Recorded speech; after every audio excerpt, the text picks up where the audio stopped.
எல்லாருக்கும் வணக்கம். இன்னைக்கு மகளிர் தினம்.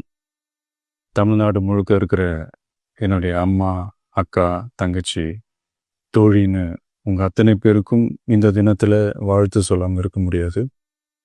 உங்கள் அனைவருக்கும் என்னுடைய மகளிர் தின வாழ்த்துக்கள். சந்தோஷம் தானே? பாதுகாப்பாக இருந்தால் தானே சந்தோஷத்தை உணர முடியும். அப்படி எந்த பாதுகாப்பும் இல்லாதப்போ, இன்செக்யூரிட்டியாக இருக்கிறப்போ எந்த சந்தோஷமும் இருக்காது தானே அப்படின்னு நீங்கள் நினைக்கிறது எனக்கு புரியுது.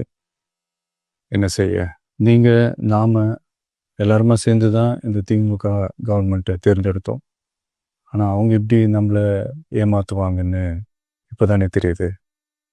எல்லாமே இங்கே மாறக்கூடியது தானே, மாற்றத்துக்கு உரியது தானே. கவலைப்படாதீங்க. 2026 நீங்கள் எல்லாரும் சேர்ந்து, இல்லை நாம் எல்லாரும் சேர்ந்து இந்த மகளிருக்கான பாதுகாப்பை உறுதி செய்ய தவறிய இவங்களை மாற்றுவோம். அதுக்கு இந்த மகளிர் தினமான இன்னைக்கு நம்ம எல்லாருமா சேர்ந்து உறுதியேற்போம். ஒன்று மட்டும் சொல்கிறேன், எல்லா சூழ்நிலையிலும் உங்களுடைய ஒரு மகனா, அண்ணனா, தம்பியா, தோழனா உங்களோட நான் நிற்பேன். நன்றி, வணக்கம்.